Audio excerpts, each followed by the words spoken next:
nome é Gabriela Sadiguchi e hoje vou apresentar o trabalho intitulado Análise da cobertura da vacina antimeningocócica C e da incidência da doença meningocócica C no estado do Rio de Janeiro. O trabalho é orientado pelas professoras Glória Regina da Silva Sá e Maria Beatriz Assunção Mendes da Cunha. Introdução. A doença meningocócica é caracterizada por uma infecção bacteriana aguda, de notificação imediata devido à sua alta morbimortalidade. A transmissão ocorre majoritariamente por meio de contato direto entre pessoas ou pela dispersão das gotículas respiratórias de uma pessoa infectada, assintomática ou doente. No território brasileiro, a doença meningocócica possui caráter endêmico, com ocorrência de surtos esporádicos em diferentes locais. De 2007 a 2013, as maiores taxas de incidência de meningite meningocócica pelo sorogrupo C foram encontradas na faixa etária de menores de 1 ano.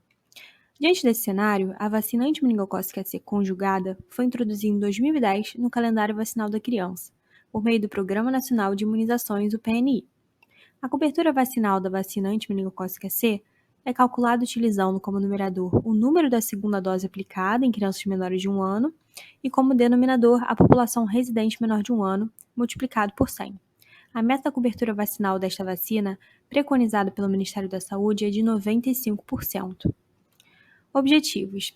Este estudo busca analisar a cobertura da vacina antimeningocócica C e a incidência dos casos de doença meningocócica pelo sorogrupo C no estado do Rio de Janeiro, dos anos 2010 a 2018. Metodologia. Trata-se de um estudo ecológico, utilizando dados coletados no Sistema de Informação de Agravos de Notificação, SINAM, referente aos casos de doença meningocócica pelo sorogrupo C durante o período de 2010 a 2018 no estado do Rio de Janeiro. As variáveis observadas foram sorogrupo, critério de confirmação, evolução dos casos, sexo, faixa etária e município de residência dos casos notificados. A taxa de incidência foi calculada utilizando o número de casos como numerador e a população residente de acordo com sexo e faixa etária como denominador, multiplicada por 10 mil habitantes. Os dados populacionais foram obtidos através do DataSUS, utilizando como base as estimativas populacionais elaboradas pelo IBGE, também estratificados por sexo e idade.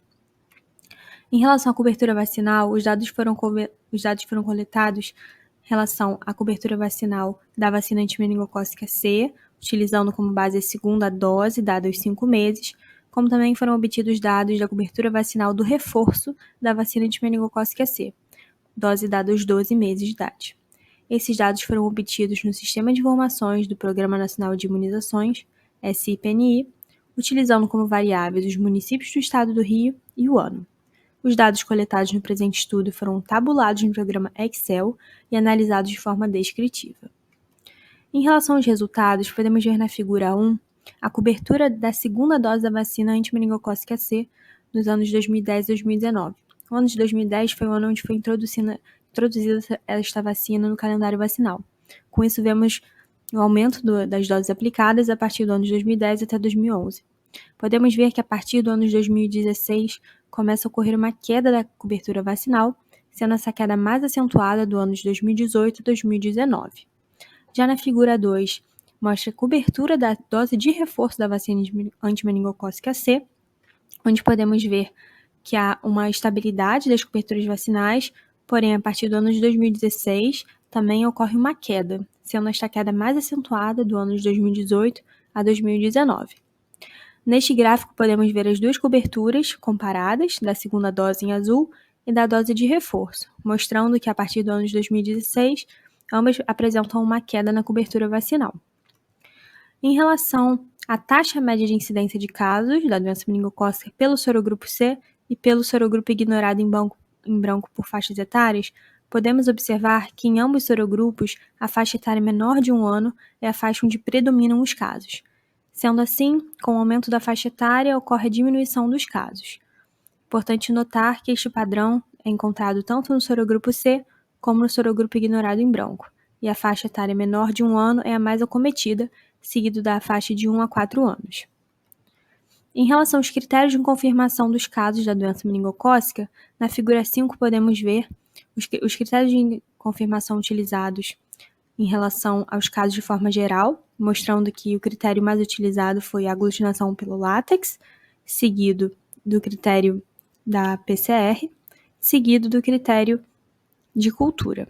Enquanto Enquanto em relação aos critérios de confirmação dos casos pelo sorogrupo C na faixa etária específica dos menores de 1 ano, podemos observar o mesmo padrão, sendo que a maioria dos casos foi diagnosticado utilizando aglutinação pelo látex, seguido de cultura e PCR. Então, isto mostra que em ambas faixas etárias, tanto nos casos gerais como na faixa etária menor de 1 ano, o padrão do critério diagnóstico segue da mesma forma. Em relação ao critério de confirmação dos casos agora no sorogrupo ignorado em branco, na figura 7 vemos de forma geral os critérios utilizados, sendo a maioria do critério utilizado como clínico, 55%, seguido de cultura e aglutinação pelo látex, ambos 10%. Enquanto na população menor de 1 ano, especificamente, podemos ver que segue o mesmo padrão, sendo o critério clínico 59% dos casos, seguido da bacterioscopia, seguido da aglutinação pelo látex. Conclusão. Neste estudo, podemos observar um decréscimo na cobertura vacinal média da segunda dose, principalmente a partir do ano de 2016, sendo as coberturas do ano de 2017, 2018 e 2019 abaixo da meta preconizada pelo Ministério da Saúde, de 95%. A dose de reforço também apresentou uma queda na cobertura a partir do ano de 2017.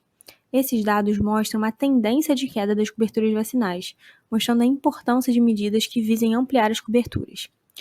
Além disso, há uma grande parcela de casos de doença meningocócica notificada como sorogrupo ignorado em branco. Isso mostra a necessidade de melhorias na investigação e diagnóstico sorológico dos casos, visto que essa informação é muito importante na elaboração de políticas públicas voltadas para a imunização contra os sorogrupos mais prevalentes da doença meningocócica. Estas são as referências bibliográficas utilizadas neste trabalho. Obrigada pela atenção.